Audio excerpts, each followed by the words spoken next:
Hello दोस्तों, SK electronics work में आपको स्वागत है। दोस्तों कैसे हैं आप सभी? आशा करते हैं आप बहुत अच्छे होंगे। दोस्तों आप अच्छे ही रहोगे हमेशा। दोस्तों मुझसे काफ़ी कमेंट पर बोला गया था कि सर जी हमें ये बताओ एम्पलीफायर में जो फॉल्ट कैसे निकालते हैं। मतलब अगर उसमें कोई फॉल्ट आ जाता है तो उसको निकालना कैसे सीखते हैं। मतलब कोई फॉल्ट आता है उसमें पता कैसे लगता है कि इस मतलब पूरे सिस्टम में किस कंपोनेंट में फ़ॉल्ट है, मतलब किस सेक्शन में फ़ॉल्ट है, इसमें ये चैनल लगा हुआ है, ये सप्लाई लगी हुई है। तो सबसे पहले हमें जानना होता है पूरा एम्पलीफायर में सिस्टम क्या होता है। देखिए मैं आपको बता देना चाहता हूँ, सबसे पहले जो सिस्टम स्टार्ट होता है मेन पावर कोड से होता है। ये जैसे हमारी ये पावर कोड है ये, तो सबसे पहले यहाँ से सप्लाई स्टार्ट होती हुई हमारे दोस्तों सीधा फ्यूज़ पर आती है।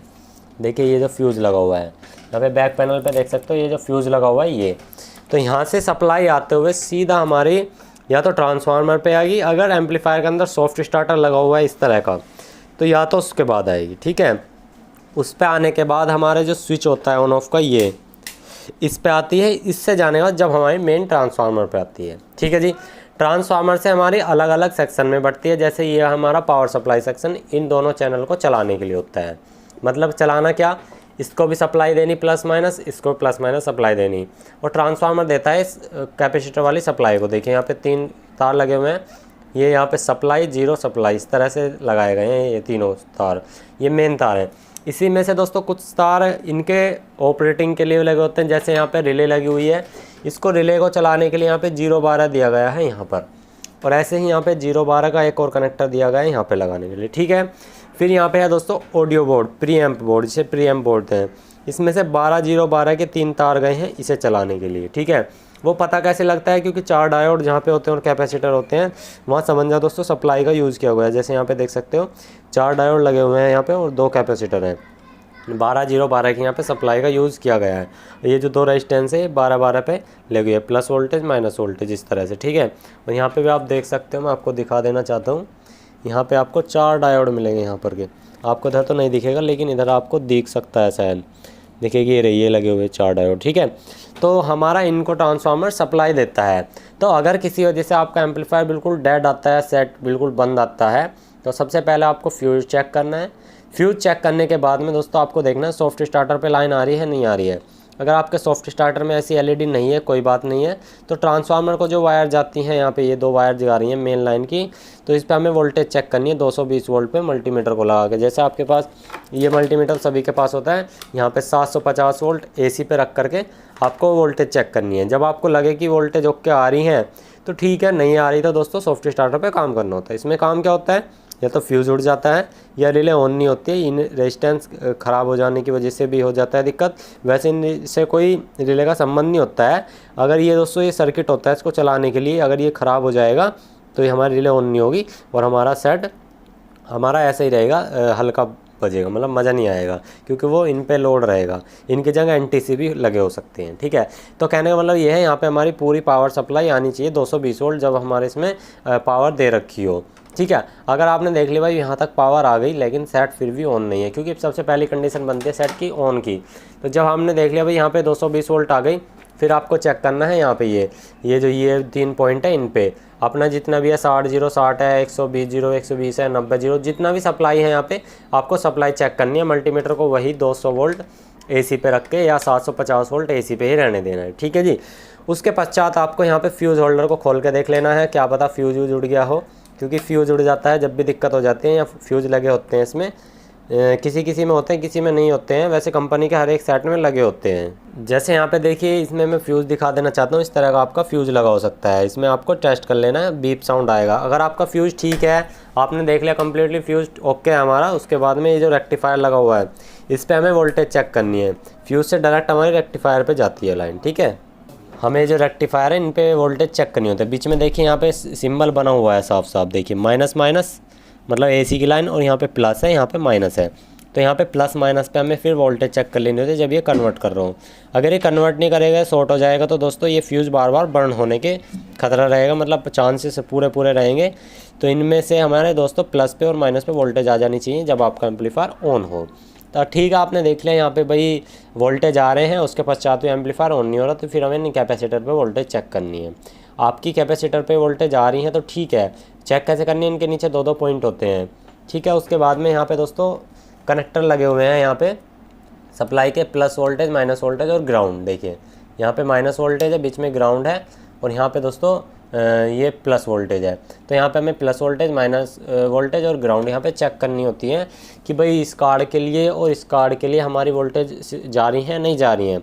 अगर यहाँ पे जा रही हैं तो समझिए दोस्तों आपके चैनल वर्किंग में है।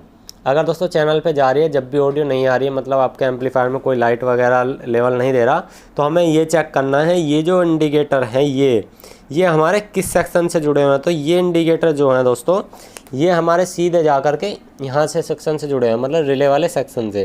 तो ये जो रिले का सेक्शन है, यहाँ से प्रोटेक्शन की, पावर ऑन की और ये एम्पलीफायर ऑन की लाइन जुड़ी हुई है। तो ये जो लाइन आती है दोस्तों 0-12 का पॉइंट यहाँ पे दिया जाता है ट्रांसफार्मर से ही।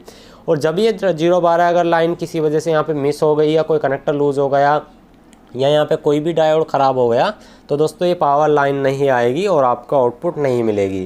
क्योंकि जब तक दोस्तों ये रिले ऑन नहीं होगी, जब तक आपका सेट में आउटपुट नहीं जाएगी। तो ये तो हो गया दोस्तों आपके, अगर आपकी सारी वोल्टेज ओके आ रही हो, जब भी हमारे आउटपुट में और दोस्तों यहाँ पे पैनल पे कोई भी लाइट नहीं आ रही हो तो, क्योंकि वो 0-12 बंद हो सकती है। अगर आपकी ट्रांसफार्मर 0-12 आ रही है फिर भी यहाँ पे सर्किट नहीं चल रहा है, तो इस सर्किट में कोई ना कोई 1-2 कंपोनेंट ख़राब होगा, आपको चेंज कर देना है, बिल्कुल फिट आपका एम्पलीफायर चलने लगेगा। फिर आ जाती है जी आपकी कमी। क्या आपने सब लाइन वाइन सब आ रही हैं, मतलब लाइन आपकी बिल्कुल ओके आ रही है, यहाँ पे लाइट वाइट सब दिखा रहा है, लेकिन वॉल्यूम बढ़ाने पे भी आवाज़ नहीं आ पा रही है। जबकि यहाँ पे आपका कनेक्शन वनेक्शन सब ठीक है, आपने लीड भी ठीक ठाक लगा रखी है, कोई दिक्कत नहीं है। तो उस कंडीशन में क्या होता है, आपका ये वॉल्यूम ख़राब हो जाते हैं, ये मेन वॉल्यूम ये डैमेज हो जाते हैं। वो कंडीशन कब बनती है, जैसे आपका सिस्टम ख़त्म हुआ, मतलब काम ख़त्म हो गया। जैसे आप काम कर रहे हो कहीं पे एम्पलीफायर का, भाई कैसे मतलब समझ आता हूँ, जैसे कि आप प्रोग्राम में से ख़त्म होकर आ गए, मतलब आपने प्रोग्राम कंप्लीट कर लिया, अपना काम ख़त्म हो गया, आपने ख़त्म कर के आपने घर पे आ गए।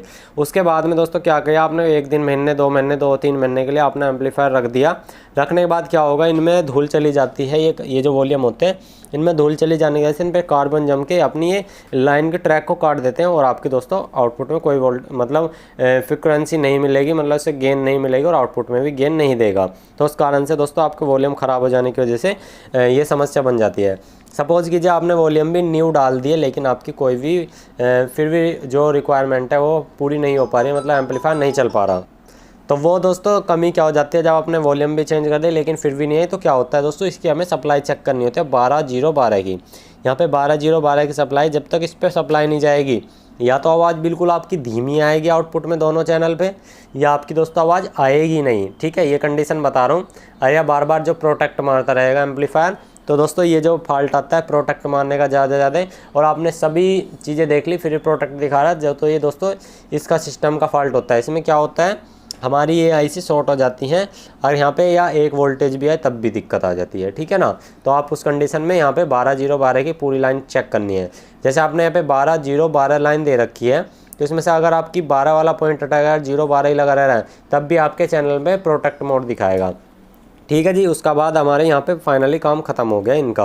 अब आ जाता है सबसे ज़्यादा प्रॉब्लम आती है एम्पलीफायर प्रोटेक्ट मोड की। प्रोटेक्ट एम्पलीफायर किस वजह से होता है, मैं आपको सबसे पहले बता देना चाहता हूँ। ये आपका ए जोन है, ये बी जोन है, ये आपका ए जोन बी जोन। ठीक है, मैंने बता दिए, 2 आपके चैनल लगे हुए हैं। आपका प्रोटेक्ट मोड आ रहा है, सपोज कीजिए इस चैनल में आ रहा है, इस चैनल में नहीं आ रहा है, ये चैनल बिल्कुल ओके बज रहा है, ये हमारा नहीं बज रहा है। अब मैं आपको बता देना चाहता हूँ, इस चैनल की ऑडियो अलग होती है, इस चैनल की ऑडियो अलग होती है। अब कहोगे कि आपको ऑडियो क्या है सर, ये मैं आपको बता देना चाहता हूँ। आपका जो भी एम्पलीफायर बोर्ड होता है उसमें दोस्तों जो गेन देते हैं, सिग्नल देते हैं चलाने के लिए, मतलब कोई गेन देते हैं, छोटा मॉड्यूल गेनर, तो दोस्तों उससे क्या होता है, हमारा यहाँ से पावर जाती है। पावर तो वैसे यहाँ से आती है, लेकिन यहाँ से एक हल्का सा सिग्नल जाता है, और ये सिग्नल को एम्पलीफाई करके ये ट्रांजिस्टर बड़ा कर देते हैं उसको, मतलब ऐसे ऐसे सिग्नल को ऐसे ऐसे बना देते हैं। तो ये दोस्तों क्या काम करता है, अगर इसमें प्रोटेक्ट आ रहा होगा तो प्रोटेक्ट का मतलब होता है कि आउटपुट में डीसी जाने का मतलब, ये रिले आपकी ऑफ है, उस समय में रेड लाइट जली रहेगी, यानी कि इसके आउटपुट में डीसी जा रही है। तो डीसी किस कारण से जाती है मैं आपको बता देना चाहता हूँ।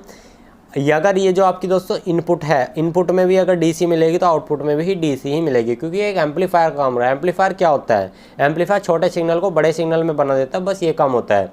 उसको आउटपुट में, इनपुट में अगर DC दोगे तो DC देगा, इनपुट में दोस्तों AC दोगे तो AC देगा। एक तरह से छोटा सिग्नल होता है वो AC में ही होता है, ठीक है ना। तो दोस्तों यहाँ से अगर इसको DC जाएगी तो दोस्तों जब भी हमारा इनपुट में DC जाने के कारण आउटपुट में DC ही निकलेगी, तो प्रोटेक्ट मोड में रहेगा। तो सबसे पहले अगर प्रोटेक्ट मोड आता है तो आपको इनपुट का कनेक्शन काट देना है, मतलब हटा देना है यहाँ से, अगर आपका प्रोटेक्ट मोड में आ रहा है। प्रोटेक्ट मोड में आने का रीज़न यही होता है सबसे ज़्यादा। अगर आपका इससे हटाने के बाद भी आपने एम्पलीफायर ऑन ऑफ करके देखना है, अगर प्रोटेक्ट मोड हटता है तो ठीक है, आपके इस बोर्ड में ये IC शॉर्ट हो सकती है। अगर ये नहीं हटा, आपने ये इनपुट चैनल से यहाँ पे से कनेक्शन भी हटा दिया है, फिर भी नहीं हटा, तो आपका ये जो ड्राइवर सेक्शन के 2 ट्रांजिस्टर लगे हुए हैं, एक नीचे की तरफ एक ऊपर की तरफ होगा, एक यहाँ पे 1941 होगा दोस्तों, एक 5198 होगा। तो इनमें से कोई ना कोई शॉर्ट हो सकता है। अगर ये शॉर्ट नहीं है तो दोस्तों इनमें से आपको कोई ना कोई एक शॉर्ट मिलेगा या सारे ही शॉर्ट मिलेंगे।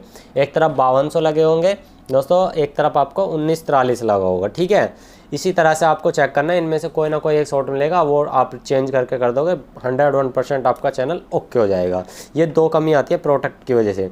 अब चलते चलते प्रोटेक्ट हो रहा है, मैं आपको बता देना चाहता हूँ चलते चलते प्रोटेक्ट कब होता है, जब आपकी सप्लाई कमज़ोर पड़ रही हो, ये कैपेसिटर फूल गए हों, या ये कनेक्टर लूज़ हो, या इस पे जो सप्लाई के कनेक्शन लगे हुए हैं या ये लूज़ हो, और या आपकी वोल्टेज कम आ रही हो, 220 वोल्ट से आपकी 180 या 190 70 ये आ रही हो, तो जब भी दोस्तों प्रोटेक्ट की समस्या बन जाती है चलते चलते अगर प्रोटेक्ट आ रहा है तो।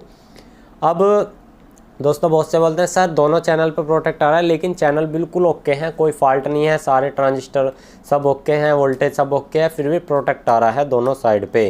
तो मैं आपको बता देना चाहता हूँ, अगर दोनों साइड पे प्रोटेक्ट आता है तो दोस्तों फॉल्ट रहता है इसका, इस पर पूरी वोल्टेज ना जाने की वजह से 12-0-12।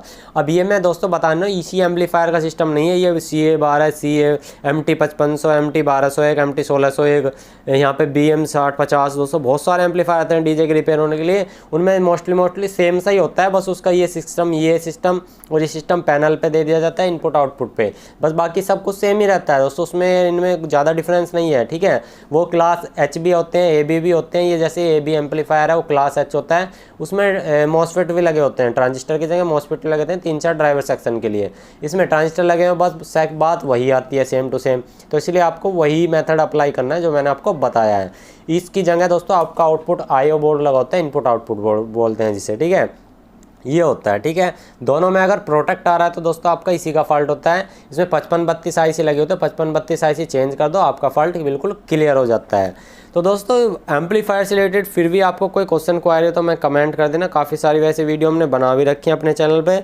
और दोस्तों कुछ भी आपके कोई रिलेटेड समस्या रहेगी तो हमें कमेंट कर देना, हम वीडियो बनाने की पूरी कोशिश करेंगे। तो ये वीडियो कैसी लगी हमें कमेंट में जरूर बता देना, वीडियो अच्छी हो तो लाइक कर देना, अपने दोस्तों में शेयर कर देना। आज के इतना ही, जय हिंद, वंदे मातरम दोस्तों, आपका दिन शुभ हो, आप अच्छे रहें, खुश रहें।